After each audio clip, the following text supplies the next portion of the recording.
Sales की नौकरी join की हो तो बच्चों टारगेट तो मिलेंगे। अब समझना इस वीडियो में ये है कि what is sales target and what are sales goals. दोनों चीजों को समझते हैं। सेल्स टारगेट जो है इसको हमको दो भाग में डिवाइड करना है। वन इज ईटीसी टारगेट जो existing to the company target है, और सेकेंड है एनटीसी जो new to the company target. देखिए, जब आप किसी कंपनी को ज्वाइन करते हैं या जब आप थोड़े दिन काम कर लेते हैं तो आपके कुछ उपभोक्ता रहते हैं जो पहले से आपके किटी में हैं और वो आपसे कुछ ना कुछ सामान हर महीने खरीदते हैं। अगर ऐसा है तो वो जो हर महीने की खरीदारी है उसको ईटीसी बोलते हैं, एग्जिस्टिंग टू द कंपनी।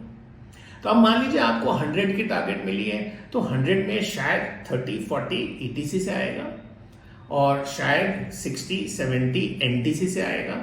तो एनटीसी टारगेट क्या है, यानी new to the company target क्या है? क्योंकि जो एनटीसी टारगेट है ना उसके लिए आपको नए ग्राहक पकड़ने पड़ेंगे।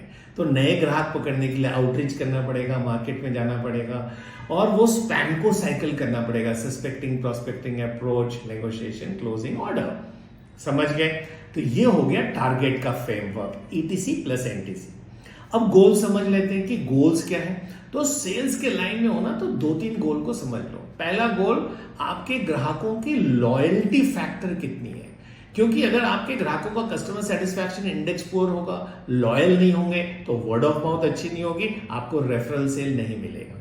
करेक्ट? तो ये आपका गोल है कि loyalty of your customer should be good, which will come from happiness of your customer, satisfaction of your customer. आपका सेकेंड गोल है कि आपके जो ग्राहक हैं वो आपको रेफरल्स कितने दे रहे हैं और क्रॉस सेलिंग अपसेलिंग में कितना मदद कर रहे हैं। ये भी आपका गोल है, क्योंकि क्रॉस सेलिंग अपसेलिंग होती रहेगी, रेफरल होता रहेगा और कस्टमर खुश रहेगा तो धंधा अच्छा चलेगा। तो समझ गए ना sales targets and sales goals.